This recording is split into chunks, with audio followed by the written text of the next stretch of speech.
SM Store, amanah dalam muamalah. Bismillahirrahmanirrahim. Assalamualaikum warahmatullahi wabarakatuh. Innal hamdalillah nahmaduhu wa nasta'inuhu wa nastaghfiruh wa natubu ilayhi wa na'udzu billahi min shururi anfusina wa sayyiati a'malina. Man yahdihillahu fala mudilla lahu wa man yudlil fala hadiya lahu. Asyhadu an la ilaha illallah wahdahu la syarika lah wa asyhadu anna Muhammadan abduhu wa rasuluh. Ya ayyuhalladzina amanu taqullaha haqqa tuqatih wa la tamutunna illa wa antum muslimun. Ya ayyuhan nasu taqu rabbakum alladzi khalaqakum min nafsin wahidah wa khalaqa minha zawjaha wa bassa minhuma rijalan katsiran wa nisaa'a واتقوا الله الذي تساءلون به والأرحام إن الله كان عليكم رقيبا يا أيها الذين آمنوا اتقوا الله وقولوا قولا سديدا يصلح لكم أعمالكم ويغفر لكم ذنوبكم ومن يطع الله ورسوله فقد فاز فوزا عظيما أما بعد فإن أصدق الحديث كتاب الله وخير الهدي هدي محمد صلى الله عليه وسلم وشر الأمور محدثاتها وكل محدثة بدعة وكل بدعة ضلالة وكل ضلالة في النار. إخواني وأخواتي في الله رحمكم الله، أوصيكم ونفسي بتقوى الله فقد فاز المتقون. Bapak Ibu, para jamaah yang dimuliakan Allah Subhanahu wa taala. Pada pagi hari ini kita akan meneruskan kajian kita tentang pelajaran fiqih, yaitu kita memasuki bab al-ariyah atau al-i'arah. Ya, apa itu artinya al-i'arah? Yaitu ibahatul intifa' bisyai' ma'a baqa'i ainihi. Ibahatul intifa' bisyai' ma'a baqa'i ainihi. Membolehkan ya orang lain untuk mengambil manfaat. Maksudnya membolehkan orang untuk meminjam sesuatu ma'abaqa ainihi. Ya, selama sesuatu itu tetap ada dan dijaga wujudnya. I'arah atau al-ariyah. Kalau ariyah itu barangnya. Ya, barangnya yang dipinjam. Yang bisa diambil manfaatnya.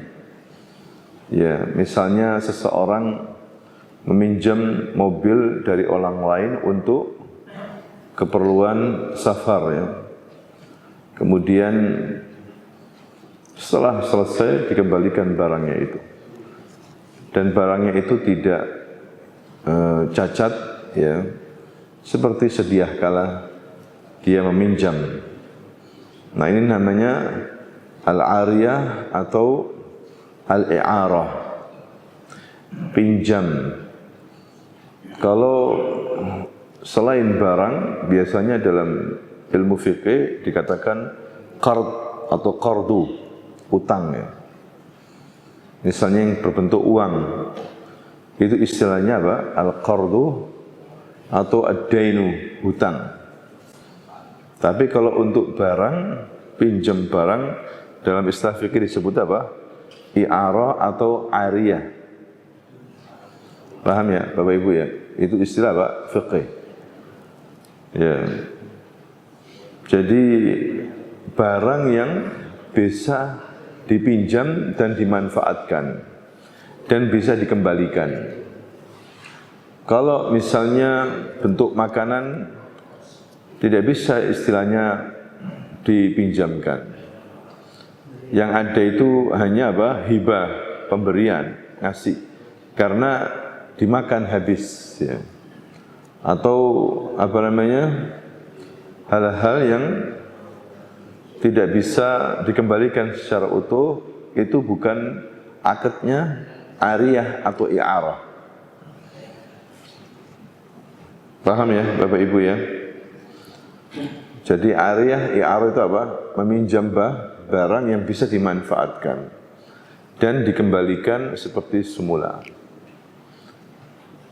Lilin misalnya, tidak dikatakan apa? I'arah atau ariyah. Karena lilin jika dipinjam dimanfaatkan maka akan apa? Habis.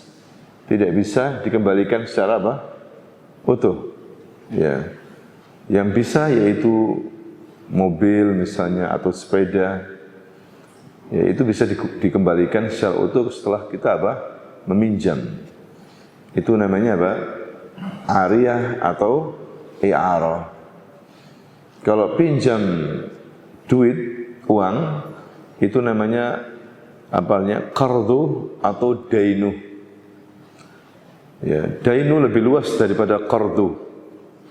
Karena dain utang apa saja. Tapi kalau qardu biasanya uang. Qard, ya. Dalam istilah fikih seperti itu. Tapi kalau barang seperti ini yang kita jelaskan adalah apa namanya itu? Namanya ariyah atau i'arah. Ini menunjukkan agama Islam ini luas sekali, Bapak Ibu. Ya, dalam semua kehidupan manusia, dalam hal muamalah diatur dalam Islam dengan seadil-adilnya. Jangan sampai ada yang menzalimi atau dizalimi. Terutama dalam hal pinjam meminjam ini. Boleh meminjam, tapi kemudian wajib untuk apa? Dikembalikan, dijaga barangnya seperti semula. Yang penting apa? Baqa ainihi ini maksudnya wujudnya tetap. Ya, kalau wujudnya ada yang aib, ada yang rusak, maka yang meminjam itu bertanggung jawab. Ya, tidak boleh kemudian seenaknya saja. Adillatu masyru'iyatuha. Dalil-dalil yang disyariatkan ariyah, wahiyya masyru'ah mustahabbah.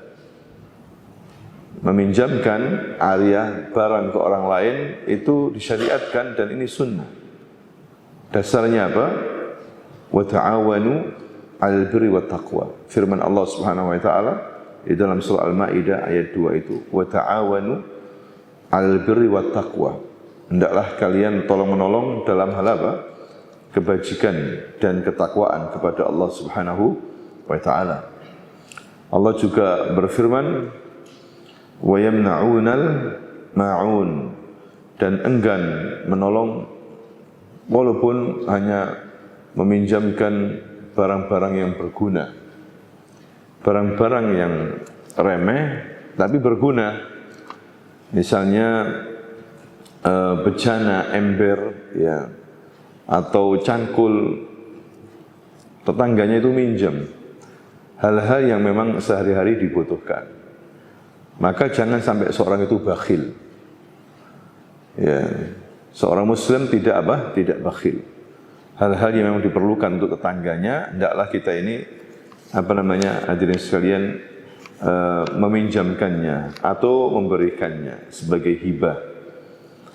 Ya. Karena dalam surah apa namanya itu? Al-Ma'un, barang-barang yang berguna, barang-barang yang diremehkan. Di sini Allah menyindir orang-orang yang mendustakan agama. Ara'aital ladzi yukadzibu bid-din. Tahukah kamu ya Muhammad orang yang mendustakan agama itu? Orang yang mendustakan hari kiamat itu.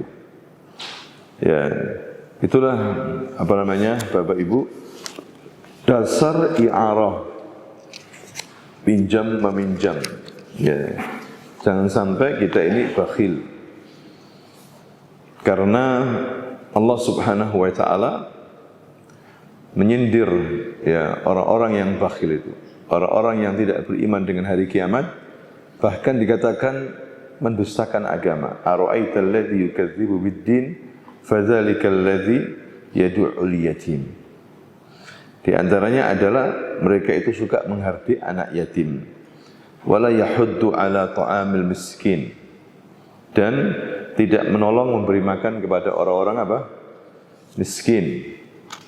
Ya, fawailul lil musallin. Dan celakalah orang salat. Masa orang salat itu celaka? Ayat ini belum selesai. Fawailul lil musallin alladzina hum fi salatihim alladzina hum yura'un. Ya, wa yamna'unal ma'un. Alladzina hum fi salatihim sahun. Maksudnya celaka orang salat itu adalah yang mereka lupa dalam salatnya itu. Lupa mengerjakannya, maksudnya tidak mengerjakannya sampai selesai waktunya. Dan dia sengaja itu. Wa yamna'unal ma'un. Yura'un dulu, riya. Mereka kalau beramal pun riya, kalau salat pun riya. Tidak ikhlas karena Allah Subhanahu wa taala. Dan wa yamna'unal ma'un. Mereka itu melarang untuk meminjamkan barang-barang yang berguna yang dibutuhkan oleh sesama kaum muslimin. Di sini Allah memberikan beberapa sifat orang-orang yang mendustakan agama. Kalau kita ini beragama, jangan sampai kita termasuk poin-poin yang disebutkan oleh Allah Subhanahu wa taala tadi. Hadirin sekalian. Bahkan Allah Subhanahu wa taala memberitahukan termasuk penghuni neraka Saqar. Ya, termasuk penghuni neraka apa? Saqar. Apa kata Allah Subhanahu wa taala? Ma salakakum fi saqar? Apa yang buat kalian itu masuk neraka Saqar? Jadi di sini malaikat penjaga neraka Saqar itu kecewa. Sangat sedih sekali. Kalau bahasa kita, kenapa kamu itu kok bisa masuk neraka Saqar itu? Tidakkah kamu di dunia ini berpikir? Tidakkah kamu bertaubat waktu di dunia ini? Kok bisa kamu itu masuk neraka apa? Saqar. Ma salakakum fi saqar? Jawabannya pertama mereka apa? Qalu lam nakum minal musallin. Mereka mengatakan kami waktu di dunia tidak salat. Wa lam nakun nut'imul miskin. Dan kami tidak memberikan makanan kepada orang miskin. Bakhil, minta ampun. Wa kunna nakhudu ma'al khaidin. Dan kami waktu di dunia suka ngomong hal-hal yang enggak bermanfaat, yang sia-sia. Menggunakan waktu dengan cara apa? Sia-sia. Nah, ini diancam oleh Allah Subhanahu wa taala. Mereka ini mempunyai sifat-sifat tadi itu, termasuk penghuni neraka apa? Saqar. Itu dalil ya, tadi itu dari Al-Quran. Kemudian dalil dari hadis Nabi sallallahu alaihi wasallam. Diriwayatkan di sini oleh Imam Ahmad, Abu Dawud, anna Nabi sallallahu alaihi wasallam ista'ara minhu adru'an yaum Hunain. Bahwa Nabi sallallahu alaihi wasallam meminjam baju perang dari Safwan bin Umayyah radhiyallahu anhu pada waktu perang Hunain. Meminjam baju perang dari Safwan pada waktu apa? Perang Hunain. Ya. Perang Hunain ini terjadi kapan? Setelah Fathu Makkah pada tahun ke-8 Hijriah. Jadi sisa-sisa orang-orang Arab yang tidak mau masuk Islam ketika Fathu Makkah, daerah Taif sana. Ya, sekitar 90 km dari Mekah. Kemudian mereka mengumpulkan pasukan ingin menyerbu Nabi. Hadirin sekalian. Tapi pasukan muslimin lebih besar jumlahnya. Nabi waktu itu memasuki kota Mekah dari Madinah membawa 10.000 pasukan. Berhasil menguasai kota Mekah, menaklukkan kota Mekah. Kemudian banyak orang masuk Islam waktu itu di Mekah. Nah, Rasul mendengar dari informannya, intelijennya, bahwa orang-orang Taif sana itu ingin menyerang, mempersiapkan senjata, tidak mau masuk Islam. Bahkan ingin menyerang. Maka Nabi membawa 10 pasukan plus 2.000 orang-orang yang baru masuk Islam dari Mekah itu dibawa, ingin perang juga. Jadi berapa jumlahnya? 12.000 menghadapi orang Taif. Tapi waktu itu sebagian umat Islam merasa bangga dengan jumlah yang banyak itu. Dan mereka mengatakan kita hari ini tidak akan pernah dikalahkan. Karena kita banyak jumlahnya. Dan yang hadir itu juga tokoh-tokoh kuat dari sahabat Nabi. Ada Khalid bin Walid dan yang lainnya. Artinya mustahil kita kalah. Nah ini sifat sombong. Sifat sombong. Yang dicela oleh Allah Subhanahu wa Ta'ala. Dan pasukan Taif tidak banyak. Jauh, masih banyakan pasukan umat Islam. Tapi karena sombong tadi itu, ya tiba-tiba Rasulullah disubuh, ya mau menyerbu orang-orang Taif kedahuluan, didahului oleh orang-orang Taif itu. Dengan anak panah yang jumlahnya banyak dari celah-celah batu bukit, tidak disangka. Sehingga umat Islam itu, pasukan Islam, lari kalang kabut sampai mundur jauh, hampir ke Mekah. Banyak yang kena panah. Diingatkan oleh Allah, tidak boleh sombong karena merasa banyaknya jumlah pasukan. Ini adalah pukulan telak bagi umat Islam setelah perang Uhud. Perang Uhud juga sama. Hadirin sekalian. Ya, ada maksiat, kalah. Ini juga sombong, kalah. Tapi peperangan awal, Nabi tetap bertahan, walaupun hujanan anak panah, tombak, bertahan.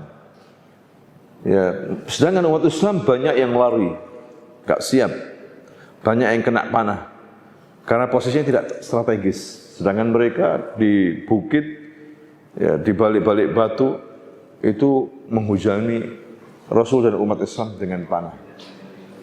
Tapi Rasul meyakinkan bahwa kita bisa menghadapi, tidak boleh mundur.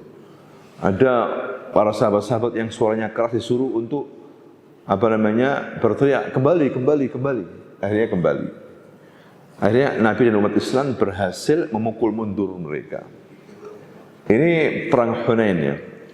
Disitulah Nabi waktu itu pinjam baju besinya untuk perang dari Sofwan bin Umayyah. Di sini juga ada pelajaran Bapak Ibu bahwasanya perang Nabi pun memakai baju besi. Ya, bukan dia sakti mandraguna. Tidak mempan dia panah misalnya atau ditombak. Padahal dia seorang nabi, tetap memakai baju besi, tawakal kepada Allah, kemudian usaha. Tidak boleh kemudian bunuh diri. Segala sesuatu yang bisa digunakan untuk menyelamatkan diri waktu perang tetap digunakan, yaitu baju besi. Padahal Rasulullah ya dijaga malaikat, dijaga Allah Subhanahu wa Ta'ala. Tapi Rasul memberikan contoh bahwa perang itu harus strategi, harus hati-hati, ya seperti itu.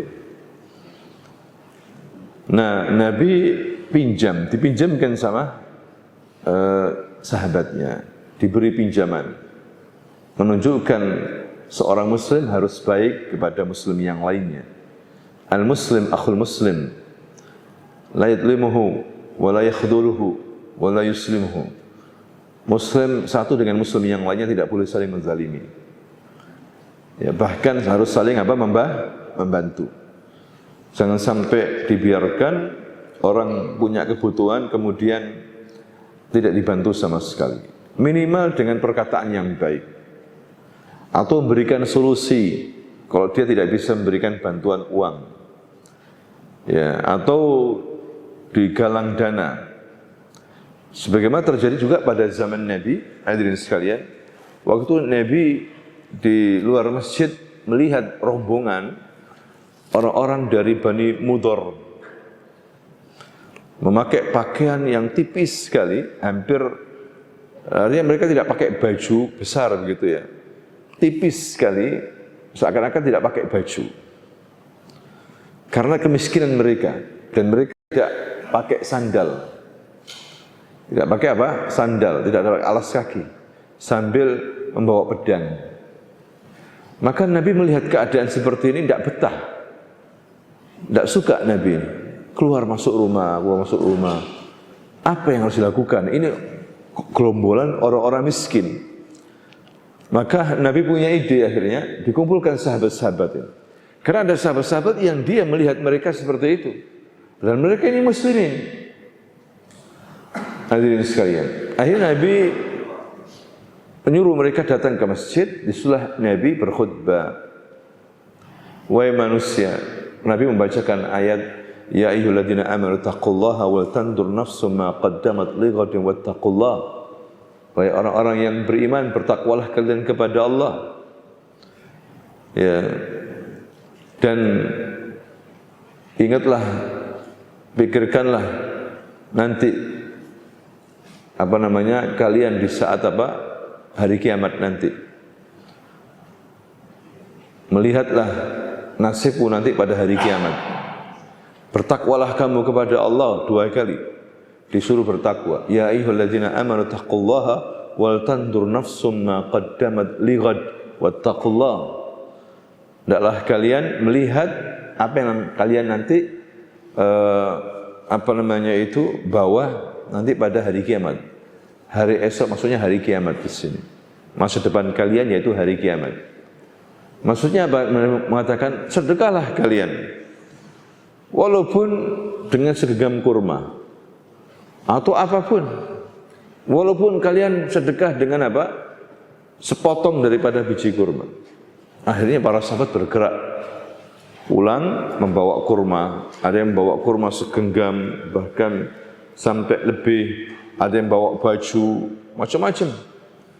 Sehingga bertumpuk di situ, di masjid itu. Hadirin sekalian, itulah wajah Nabi berseri-seri, senang melihat keadaan seperti ini. Akhirnya orang-orang dari Bani Mudhar itu yang miskin terbantu.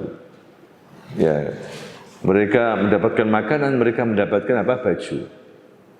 Nah, dari sini hadirin sekalian, seorang muslim harus peduli dengan muslim yang lainnya. Tidak boleh dibiarkan miskin, dibantu. Ya, dengan berbagai cara. Kalau sekarang ini dari zakat, dari sedekah, dari orang-orang yang mampu seperti itu. Itu dasar ariyah atau i'arah dari hadis Nabi sallallahu alaihi wasallam. Yang kedua, dalam hadis muttafaq alaih Bukhari Muslim, an Nabi sallallahu alaihi wasallam ista'ara farasan min Abi Talha. Bahwa Nabi meminjam seekor kuda dari Abu Talha. Ya, dari Abu Talha. Jadi kuda termasuk yang boleh untuk dipinjamkan dalam akad ariyah atau i'arah. Karena kuda bisa dibalikkan dengan utuh. Bapak Ibu. Jadi Nabi meminjam seekor kuda dari Abu Talha. Di sini hadisnya itu agak panjang. Waktu itu kaum muslimin di Madinah mendapatkan suara yang aneh, gemuruh, kuat sekali. Ya, biasanya suara-suara itu berasal pertama dari pasukan musuh yang jumlahnya besar sehingga bergemuruh. Atau yang kedua, biasanya berasal dari laut. Ya, Nabi SAW sebagai pemimpin diberitahu bahwasanya di Madinah terdengar suara yang keras, gemuruh. Dipikir ini adalah musuh, ya kan? Waktu itu keamanan Madinah tidaklah kuat, ya, karena ekonomi orang Arab, orang Muslimin yang di Madinah itu masih lemah dibandingkan orang Yahudi. Orang Yahudi di Madinah itu, hadirin sekalian, kuat secara materi. Mereka bisnis senjata, ya, mereka ahli dalam beberapa keterampilan bisnis, ya. Begitu juga mereka ahli dalam tijarah, ya, karena mereka ahli kitab. Mereka ini berasal dari mana? Palestina. Orang Yahudi Madinah. Ada 3 suku orang Yahudi Madinah itu, ya, yaitu Bani Qainuqa, mereka punya pasar besar, ramai.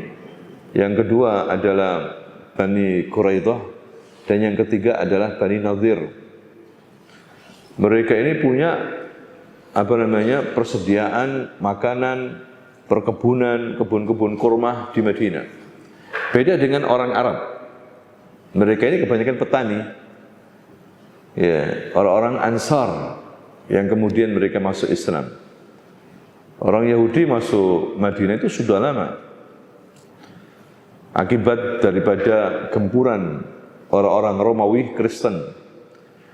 Ya, mereka takut melarikan diri ke mana? Madinah. Kenapa ke Madinah? Karena mereka tahu bahwa akan muncul Nabi tidak lama lagi, ya, yang tinggal di Madinah. Di dalam kitab mereka itu ada. Ya, jadi 2 alasan itu. Agar mereka selamat dari kejaran, pembantaian daripada orang-orang Nasrani, Romawi. Sehingga mereka tinggal di Madinah. Dan mereka pintar. Mereka tinggal di Madinah, mereka bisa bahasa Arab dengan baik. Bahkan sudah melebur dengan budaya Arab. Orang-orang Yahudi itu. Mereka berpakaian ala Arab. Mereka juga berbahasa Arab. Menikah dengan orang Arab, menamakan anak-anak mereka dengan nama Arab. Jadi orang Arab kuat sekali dalam punya pengaruh kepada orang Yahudi. Jadi orang Yahudi bisa bahasa Arab, bisa menamakan anak-anak mereka nama Arab. Sudah melebur, tapi tetap mereka fanatik dengan agamanya, dengan bahasa aslinya itu Ibrani. Ya, bukan sebaliknya. Orang Arab terpengaruh dengan bahasa yang lainnya. Ya, nah itulah Bapak Ibu kisah daripada waktu itu di Madinah. Tiba-tiba kembali ke dalam kisah ada suara menggelegar begitu ya, yang membuat heboh orang Madinah. Maka Nabi langsung ngerti hal ini, pinjam kudanya siapa itu? Abu Talha. Langsung naik dan keluar menuju perbatasan. Ada apa ini? Ya, apa yang terjadi? Diselidiki sama Nabi, dibaca, ternyata enggak terjadi apa-apa. Enggak ada musuh. Mungkin itu suara dari laut. Dari laut. Seperti itu. Nah, di sini untuk kepentingan penting, seorang muslim hendaklah meminjamkan apa kayak mobil, sepeda motor, tidak apa-apa. Ya, selama kita lihat orang itu bisa dipercaya. Ya, jangan kita, apalagi untuk hal-hal yang penting, seperti tetangga sakit misalnya, atau saudaranya sakit butuh cepat sepeda motor atau mobil untuk ke rumah sakit atau ke dokter. Ya, sudah nggak usah mikir lagi, minjem. Atau bawa sendiri, ya kita yang menyupir, kita bawa ke dokter agar orang ini bisa diselamatkan. Nah itu diatur dalam Islam sampai seperti itu, Bapak Ibu. Ya. Apalagi masalah-masalah yang genting ya, masalah keamanan. Nah ada masalah seperti itu, pinjam meminjam, bahkan ini masyru', disyariatkan, disunahkan. Kemudian berikutnya Bapak Ibu masih dalam bab ariyah, syarat-syarat ariyah. Syarat-syarat apa? Ariyah. Pihak peminjam dan pihak yang meminjamkan sama-sama sah bertindak terhadap hartanya. Ya, pihak yang punya barang yang meminjamkan memberikan barang sebagai bentuk pinjaman. Ya, secara sah, secara syar'i. Bertindak, yang meminjam berhak untuk menggunakan barang pinjamannya secara syar'i. Ya, barang yang dipinjamkan adalah tetap milik pihak yang meminjamkan. Yang kedua, Bapak Ibu, syarat yang kedua adalah manfaat barang dipinjamkan adalah mubah. Barangnya itu mubah, sehingga tidak sah meminjam yang haram. Contohnya apa? Pinjam istri misalnya. Pinjam apa? Istri. Ya, tidak boleh seperti ini. Kalau orang-orang kafir bebas. Tapi sebetulnya mereka itu dalam beragama, tidak boleh dalam agamanya mereka itu. Seperti itu. Tapi itu terjadi. Ya, saling tukar suami dan apa? Istri. Begitu banyak mereka, walaupun mereka ini ahli kitab, melanggar syariat-syariat nabi-nabinya. Itulah kelakuan ahli kitab. Makanya umat Islam jangan meniru mereka. Misalnya minum khamr itu diharamkan, tapi mereka terbiasa minum khamr itu.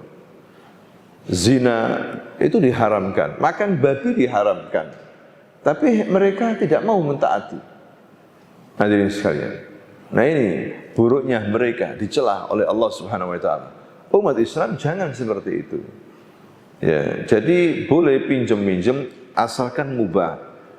Misalnya nyanyian, ya, pinjam artismu, boleh enggak untuk hajatan di rumahku? Ya, enggak boleh. Hadirin sekalian. Karena banyak para ulama mayoritas mengharamkan nyanyian. Mengharamkan apa? Nyanyian, apalagi artisnya itu dewasa, perempuan lagi. Ya, ini yang marak di masyarakat kita. Ini tidak bisa kita sembunyikan, hadirin sekalian. Karena ustadz-ustadznya membiarkan. Ya, tidak mau menegur. Ya, kita ini diundang kondangan, nggak taunya di depan kita ini apa? Artis yang pakaiannya buka aurat, ya kan? Akhirnya kita dapat dosa. Padahal niat kita wajib kan menghadiri apa? Kondangan. Nggak tahu yang sampai di situ ada apa? Penyanyi nyanyian. Ya, yang tidak layak untuk dilihat. Hadirin sekalian. Nah ini tidak boleh. Akhirnya kita gimana begitu? Mau nggak mau cepet lang pergi kan gitu. Sebetulnya kita masih ingin beramah tamah, tapi situasinya seperti itu. Ya. Tapi juga ada yang menikmatinya asik. Karena ya mungkin nggak tahu ya, nggak belajar. Asik. Pemandangan seperti itu. Nah contoh tadi itu adalah misalnya saya pinjam karena suaranya bagus. Saya pinjam artismu. Ngomong sama grupnya itu. Itu tidak boleh. Ini peminjaman yang tidak sah. Ya, atau meminjam bejana-bejana yang terbuat dari emas dan perak.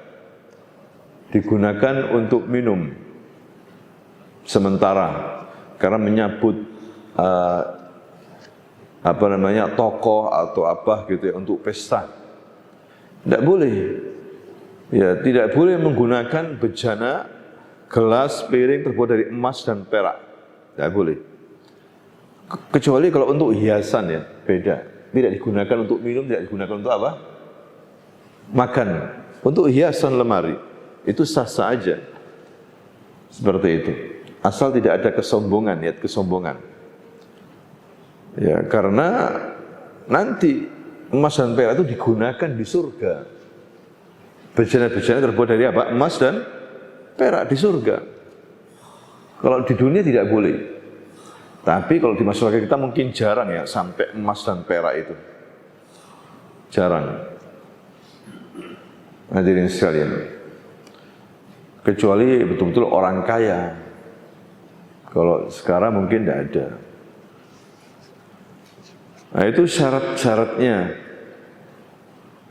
Tak boleh memanfaatkan harta haram kemudian dipinjamkan. Yang ketiga, barang yang dipinjam tetap ada setelah diambil manfaatnya.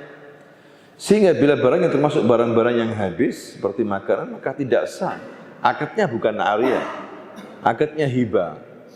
Walaupun pinjam. Walaupun apa? Iya, walaupun pinjam tapi akadnya hibah. Bahasanya hibah. Coba anakku pinjam berasnya apa? Padahal akadnya itu bukan ini hibah aja sudah, sedekah aja. Hadirin sekalian. Seperti itu. Jadi barangnya yang dipinjam itu utuh ketika dikembalikan. Tadi seperti kuda, mobil, apa lagi? Sepeda motor. Hadirin sekalian. Kalau korek api gimana korek api? Termasuk ariyah atau hibah? Ya, hibah aja karena ada yang kurang gitu ya, korek api kalau dipakai. Seperti itu. Paham ya Bapak Ibu ya? Ini masalah fikih ya. Masalah hukum. Kemudian sebagian hukum yang berkaitan dengan ariyah. Peminjam tidak boleh meminjamkan barang yang dipinjam karena dia bukan pemiliknya. Demikian pula dia tidak boleh menyewakan barang yang dia pinjam itu. Kecuali bila pemiliknya itu memperkenankan untuk menyewakannya. Misalnya si A pinjam barang kepada si B berupa mobil. Ternyata mobil dipinjamkan sama si A ini ke orang lain. Tidak boleh seperti itu. Karena itu barang bukan apa? Miliknya. Atau disewakan ke orang lain. Padahal itu barang pinjaman juga. Tidak boleh, kecuali pemilik barang mengatakan, kamu pinjam barangku, mau kamu pinjamkan sama saja boleh, terserah. Atau kau sewahkan, tidak apa-apa. Tidak apa-apa, saya ikhlas, supaya kamu dapat masukan. Boleh seperti itu. Hadirin sekalian. Tapi kalau nggak ada izin dari pemilik barang, tidak boleh meminjamkan atau apa? Menyewahkan. Aku pinjam ya motormu. Udah dikasih pinjaman. Enggak taunya sama dia dipinjamkan ke tetangganya. Enggak boleh. Kecuali ada izin dari pemilik apa? Sepeda motor. Atau mobil. Hadirin sekalian. Jadi tidak boleh demi untuk menjaga hubungan yang baik. Atau barangnya supaya tetap utuh nanti kalau dikembalikan. Kalau ada apa-apa, ya dia bertanggung jawab. Ya. Nah ini beberapa hal yang berkaitan dengan pinjam meminjam. Meminjamkan pohon misalnya, boleh nggak meminjamkan pohon yang berbuah? Itu bukan ariyah itu. Ya, pakai akad hibah aja. Karena dia akan memanfaatkan buahnya kan. Ya sudah hibah aja, buahnya ambilan begitu aja. Hadirin sekalian. Jadi barangnya itu harus utuh, seperti di mana dia meminjam waktu itu. Kemudian yang kedua adalah ariyah adalah amanat di tangan peminjam.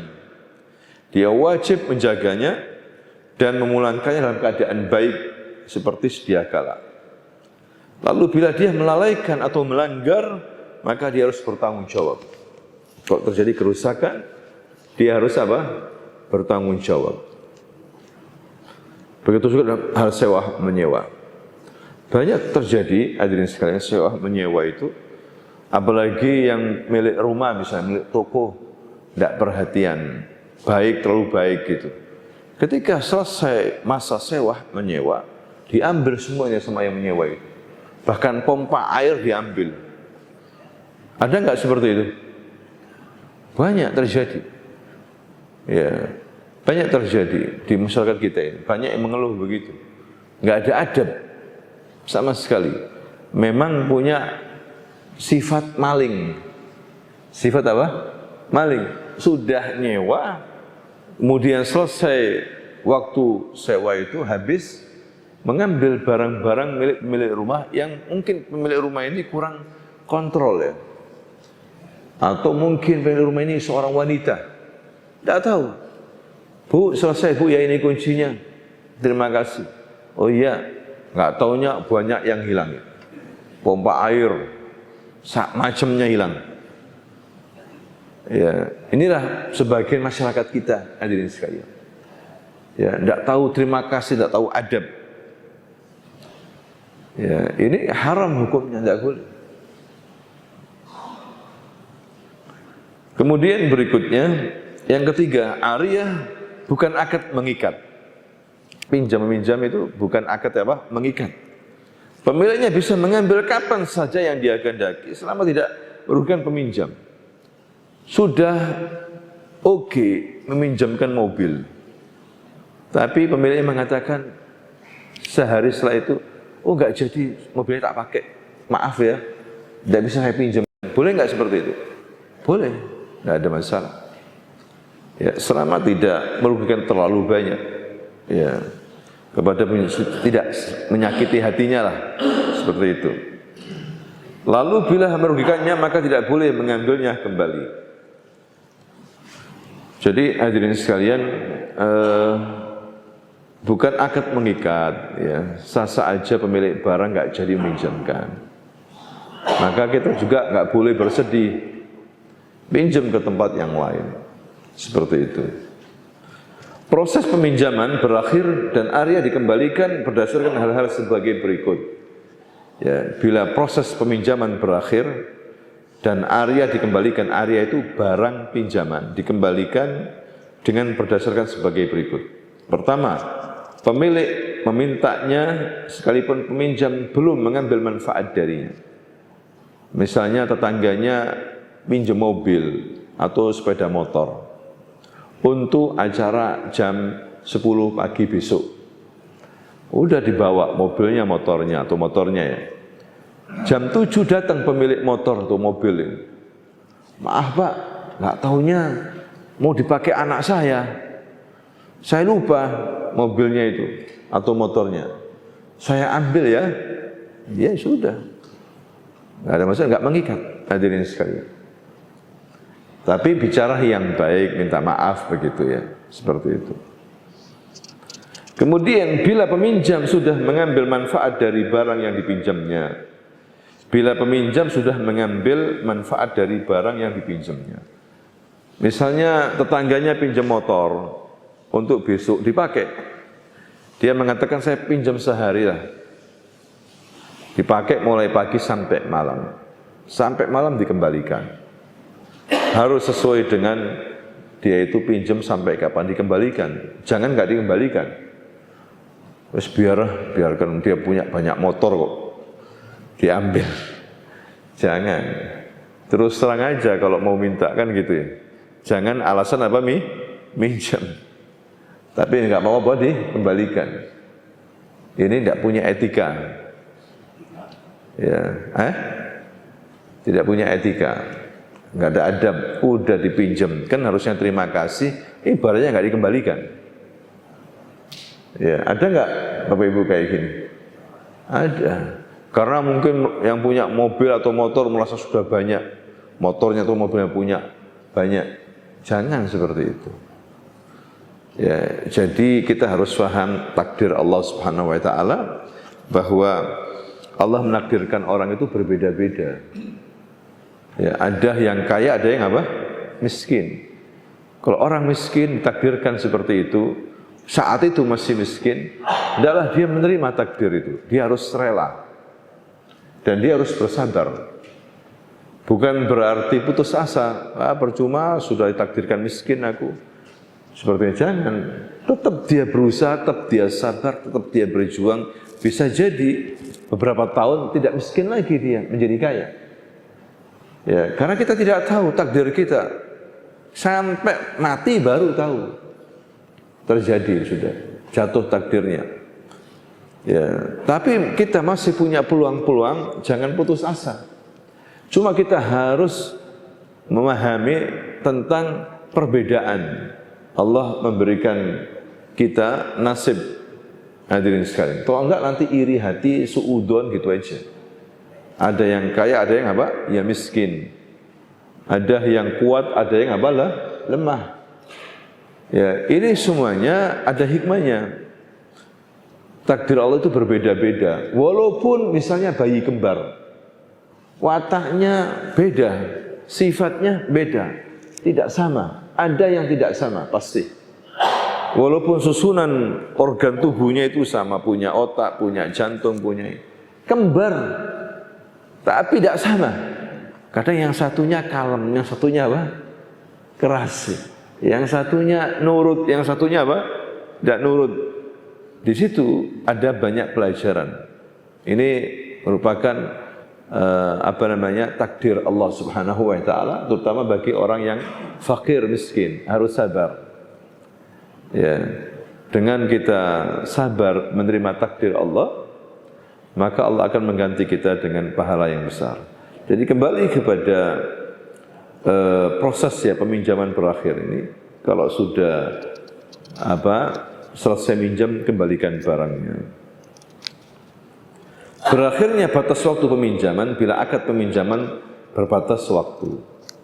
Kalau memang dia sudah ngomong 2 hari saya kembalikan, maka ya harus mati janji 2 hari harus dikembalikan, atau sebelumnya. Jangan sampai molor. Kalau molor, telepon kalau bahasa sekarang, atau ngomong, Pak, maaf ya, ini masih macet ini. Ya besoknya ya saya kembalikan, bisa ya, seperti itu. Saya masih di luar kota, ini macet, banyak acara kemarin. Oh ya, tidak apa-apa. Minimal izin, ada etika seorang muslim itu. Nanti supaya ditunggu, agar tidak ditunggu ini barangnya sama yang punya barang. Atau bisa jadi akad daripada Arya itu batal ketika salah satu dari dua belah pihak itu mati. Hadirin sekalian, mati. Ya sudah, jangan diteruskan. Yang punya barang mati, atau yang minjem mati, ya sudah, tidak ada lagi Arya. Diambil barangnya, diberikan kepada yang punya barang itu. Kemudian peminjam dalam mengambil manfaat dari barang pinjaman itu statusnya seperti penyewa saja. Dia bisa mengambil manfaat untuk dirinya sendiri atau melalui perantara wakilnya yang menggantikannya posisinya. Hal itu karena dia memiliki hak untuk mengambil manfaat dengan izin pemiliknya. Ya, jadi peminjam mengambil manfaat itu statusnya seperti penyewa. Boleh dia yang manfaatkan bukan dia tapi anaknya, tapi sudah dapat izin dari yang minjem tadi itu, orang tuanya misalnya. Orang tuanya pinjam mobil, ya kan, ke tetangganya. Tapi yang pakai anaknya, anak yang minjem itu boleh karena sudah dapat izin dari orang tuanya. Karena orang tuanya itu memberikan izin, dia akan bertanggung jawab kalau terjadi sesuatu. Anaknya misalnya naik mobil kemudian kecelakaan, orang tuanya bertanggung jawab. Karena dia memberikan mandat, ya itu barang pinjaman. Ya, bukan orang lain ya, tapi yang memang betul-betul wakilnya. Dia tidak bisa menyupir, mak pinjem. Yang nyupir siapa? Anaknya, wakilnya anaknya itu. Nah, seperti itu. Jadi dia harus bertanggung jawab. Paham ya Bapak Ibu ya, tentang ariyah atau i'arah, pinjam meminjam barang. Itulah aturannya dalam Islam. Ya, sampai seperti itu. Apabila kita mempelajarinya ini, kita punya etika, punya adab. Jangan sampai kita muamalah tapi nggak ngerti adab etikanya, hukumnya dari Islam ini. Itu banyak. Ada orang berdagang tapi belum belajar tentang dagang secara Islam. Akhirnya ngawur, berbuat riba, menipu, sak macam. Pergi ke dukun agar laris dagangannya. Nah ini karena dia tidak belajar ketika mau bisnis. Hendaklah orang yang pedagang itu memperdalam ilmu dagang secara Islam. Bagaimana muamalah supaya tidak masuk atau tidak terjatuh dalam perbuatan yang haram, muamalah haram. Banyak sekarang ini, Bapak Ibu, orang berbisnis yang haram. Tidak peduli lagi sudah. Barang-barang yang dia jual nggak peduli lagi, ini haram nggak peduli. Yang penting untung. Nah, kalau sudah mengambil dari harta yang haram, punya pengaruh nanti dalam doa, di samping dia dosa, nanti menzalimi orang lain, percuma. Ibadahnya Masya Allah, sering ke masjid, umroh, tapi kalau masalah cari uang, model maling. Ada nggak seperti itu? Sholatnya Masya Allah, ya. Tapi kalau muamalah, ya Masya Allah, nggak peduli, hal haram nggak peduli. Ibadahnya tetap bagus, tapi cari duitnya itu yang haram. Nah ini percuma, hadirin sekalian. Muamalah sama manusia ini penting juga. Jangan sampai muamalah kepada Allah baik, muamalah manusia tidak apa? Tidak baik. Banyak yang terjadi. Sudah ngaji, ngajinya Masya Allah, ibadahnya Masya Allah, tapi muamalahnya sama orang, waduh tidak bagus. Utang nggak mau bayar. Ada nggak seperti itu? Ada. Ya, sangat disayangkan. Banyak orang kecewa. Seharusnya semakin ngaji, muamalahnya baik sama orang itu. Tapi dia tidak. Ya, percuma ilmunya. Akhirnya kayak orang Yahudi. Kayak orang apa? Yahudi. Yahudi itu pinter-pinter. Masalah agama, pinter. Tentang Nabi Muhammad, kita kalah. Mereka itu mengenal Nabi Muhammad sebagaimana mereka mengenal anak mereka sendiri. Apakah ada orang tua nggak kenal anaknya? Nggak ada kan? Itulah kata Allah orang Yahudi. Kenal siapa Nabi Muhammad SAW. Tetapi mereka tidak mau mengikuti. Pinter-pinter. Makanya mereka dimurkai oleh Allah, dilaknat oleh Allah. Ya, ada orang yang ibadah bagus, tetapi nggak ada dasarnya. Ngikuti orang apa? Nasoro. Orang Nasoro itu begitu, asal ibadah aja, tapi nggak sesuai dengan yang diajarkan Nabi Isa alaihissalam. Nabi Isa menyuruh wanita itu berjilbab. Wanita Bani Israel harus berjilbab. Nasrani terus berjilbab. Mana sekarang? Ada yang jilbaban enggak? Ya. Jadi itu ibadahnya mereka. Nabi SAW menafsirkan firman Allah dalam surah Al-Fatihah itu, ihdinas siratal mustaqim, siratal ladzina an'amta 'alaihim, ghairil maghdubi waladdallin. Kita minta kepada Allah ditunjuki jalan yang lurus, jalannya orang-orang yang kamu ridhoi ya Allah. Siapa jalannya orang-orang yang diridhoi itu? Jalannya orang lurus itu an-nabiyyin, para nabi, was-siddiqin, orang-orang yang siddiq, wa syuhada, orang-orang yang mati apa? Syahid. Ya, kemudian was-salihin, 4. Kita minta kepada Allah agar kita bisa mengikuti apa? Jalannya 4 kelompok ini. Para nabi, siddiqin, kemudian apa? Syuhada dan salihin. Jelas-jelas mereka ini dapat kebaikan langsung dari Allah nanti di dunia wal akhir. Kita ingin mengikuti jejak 4 kelompok ini. Ghairul maghdub waladdallin, bukan jalannya orang yang engkau murkai. Nabi mengatakan maghdub Yahudi, waladdallin Nasara, dan bukan pula jalannya orang sesat. Ya, kalau ada dari umat Islam yang pintar tapi nakal, ngerti sholat tapi tidak mau sholat, ngerti jilbab itu wajib tapi dia tidak mau pakai apa? Jilbab, mokong dia. Maka ada pada dia sifat apa? Yahudi. Ngerti sudah, tahu riba itu haram, tapi tetap aja melakukannya, tidak mau bertaubat. Ada, bukan Yahudi, ada pada dia sifat apa? Yahudi. Kemudian yang kedua, kalau ada umat Islam yang beribadah asal-asalan, tidak ada dasarnya, maka ada pada dia sifat apa? Nasrani. Pokoknya ngamalkan, padahal dari dasarnya. Dari Nabi, hadirin sekalian. Ngikuti, pokoknya ngikuti kata orang, ngikuti nenek moyang. Ya, tidak ada dasarnya dari Nabi, ngawur. Maka dia ini seperti orang Nasrani. Nah itulah Bapak Ibu tentang masalah ariyah atau i'arah. Sampai di sini barangkali ada yang bertanya? Hah? Ayo Pak Adi, ada yang bertanya? Ya silahkan.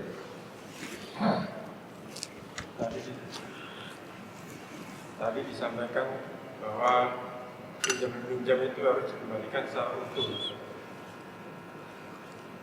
Contohnya mobilnya utuh, tapi di situ kan ada bahan bakarnya bensin. Apakah juga yang pinjam itu juga wajib mengembalikan maksud bensinnya?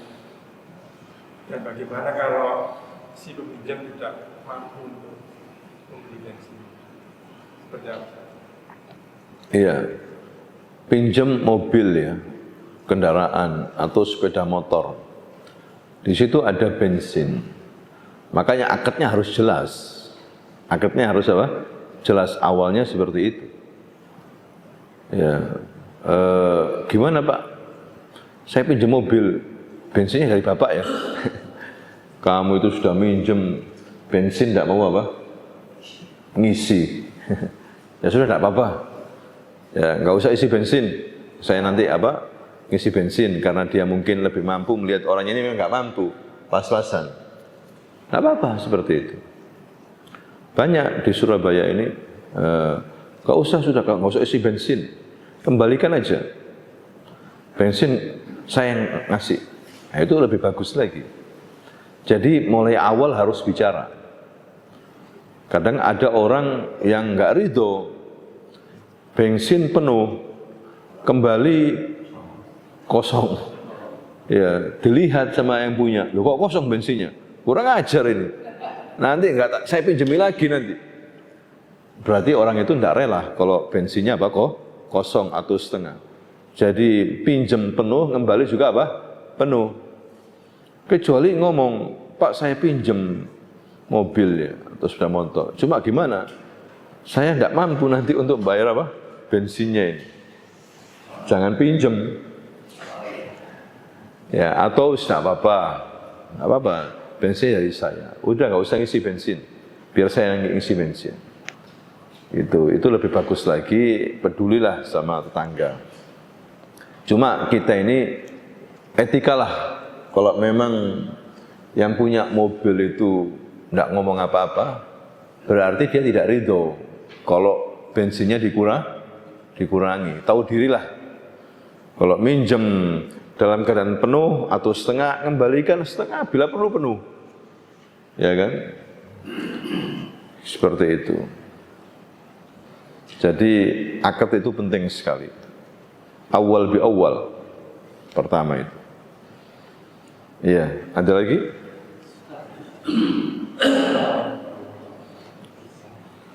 Kalau pinjam atas ada perubahan nilai,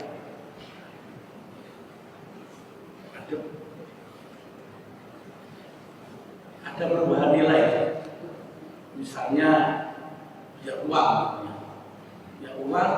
dalam waktu kerjanya 1 tahun, pinjam 1 tahun misalnya, ya uang pinjam 1 tahun misalnya. Terus dalam perjalanan uang itu ada perubahan nilai. Nah, itu bagaimana? Kalau misalnya yang waktu pinjam 1.000 katakan itu dapat 1 gram emas. Terus waktu pengembalian 1.000 itu nggak bisa dapat 1 gram emas. Itu bagaimana ya? Iya. Ngomong saja nanti pertama itu ngomong sama yang punya barang. Gimana ini? Waktu itu saya pinjam bentuk uang apa emas kan gitu ya? Uang. Ya sudah. Ada yang mengatakan kalau tidak terlalu besar, ya tergantung ridho ndak ini apa namanya yang punya itu. Karena pinjam 1 juta ya, setahun yang lalu, sekarang sudah beda krusnya itu. Tapi ya tetap dia mengembalikan 100 juta, 1 juta. Karena kalau dia mengembalikan 1.200.000 riba kan. Tidak boleh seperti itu. Apalagi perubahannya tidak signifikan kan. Tetap harus mengembalikan 1 juta. Seperti itu. Apa tidak mendolimi? Tidak. Ya tergantung dia kan sesuai dengan akadnya. Sesuai dengan apa? Akadnya. Dia setuju. Padahal mungkin dia prediksi nanti ada resesi atau apa. Prediksi saja. Saya pinjam 1 juta. Nanti saya bayar tahun depan. Maka dia harus mengembalikan tetap 1 juta. Ya. Kecuali kalau resesi parah begitu ya. Sehingga di mata uang asing itu jatuh sekali. Yang awalnya dulu misalnya 2.500 ya, $1, kemudian menjadi 15.000. Gimana? Tidak apa-apa tak? Saya tetap kembalikan 1 juta ini. Tidak apa-apa gitu. Nanti kalau tambahan khawatir saya ini riba. Kalau saling mengerti tidak apa-apa gitu. Ya, lebih bagus seperti itu. Kecuali pinjem yang nilainya tinggi kemudian bisa berubah karena jatuh atau apa, dia harus mengembalikan. Dia harus mengganti dari nilai barang itu.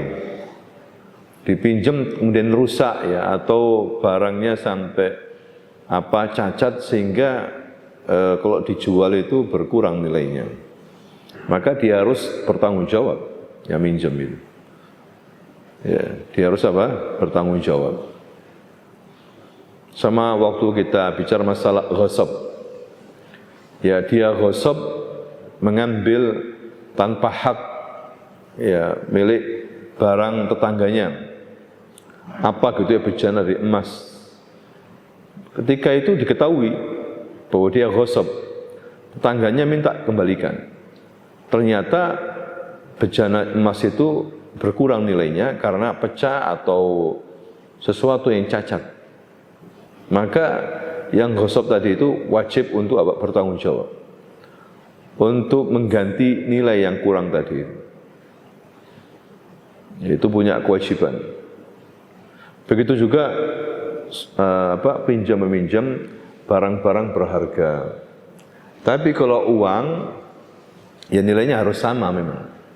Tidak menzalimi karena sudah terjadi kesepakatan kan. Kapan kamu kembalikan? 2 tahun lagi, ya kan? Pinjam 1 juta. Kalau sudah jatuh tempo 2 tahun, maka kembalikannya 1 juta. Seperti itu.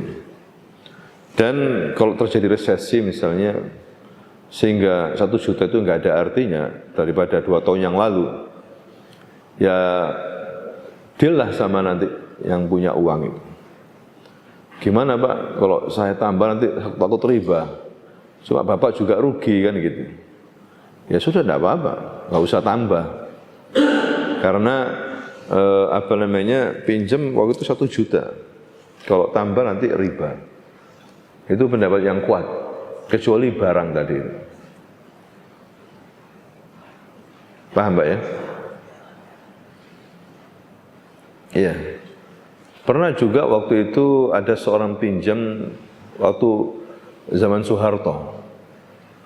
Dolar kan rupiah kuat ya Mas Ian ya. Pinjam 400.000. Tetangga saya. Kemudian dia ini nggak punya uang, adanya 400.000. Baru bisa nyaur beberapa hari yang lalu misalnya. Yang 400.000 dikasih. Tetangganya nerima, ya sudah, nggak ada masalah. Padahal sudah Pak, berubah kan nilai. Tapi tangganya nggak apa-apa. Tidak apa-apa Pak, yang penting Bapak nyaur. Walaupun sudah berapa tahun. Nggak apa-apa, ya sudah. Lebih baik begitu kalau untuk orang sama Muslim meringankan beban ya. Wallahu a'lam. Iya. Ada lagi yang mau bertanya? Cukup? Demikianlah Bapak Ibu, mudah-mudahan bermanfaat pembicaraan kita masalah ariyah atau i'arah, peminjaman barang ya, yang bisa dimanfaatkan untuk orang lain, maka ini pahala besar. Dan ingat, kalau kita memberikan keringanan kepada saudara kita di dunia agar dia bisa menyelesaikan kesulitannya, insya Allah kalau kita punya kesulitan di akhirat diringankan juga sama Allah. Suka-suka mempermudah orang, jangan persulit apa? Orang. Anda bisa baca orang ini mampu nggak mampu, ya profesinya, jangan menyulitkan orang. Ya, sahabat Nabi itu mempermudah orang. Makanya mereka diridhai oleh Allah SWT. Dan ini sedekah atau bentuk amal saleh. Itu ada hadisnya, barang siapa yang meringankan kesulitan saudaranya di dunia, maka kalau dia punya kesulitan di akhirat akan apa? Diringankan, dibantu oleh Allah SWT. Apa saja, pinjam meminjam, Anda punya skill memberikan advice, nasihat yang sangat bagus. Ya, orang ini nganggur, gini aja, anak nggak bisa bantu ente secara materi, tapi anak kasih solusi, kamu begini. Terbuka dari orang ini. Oh iya, terima kasih. Itu ada orang kayak gitu. Berikan manfaat. Kalau memang kamu nggak bisa ini, nasihat, lobby, apa itu bagus. Mudah-mudahan kita nanti juga dimudahkan oleh Allah Subhanahu wa taala. Karena dulu suka mempermudah apa? Saudaranya. Subhanakallahumma wa bihamdika asyhadu an la ilaha illa anta astaghfiruka wa atubu ilaik. Assalamualaikum warahmatullahi wabarakatuh.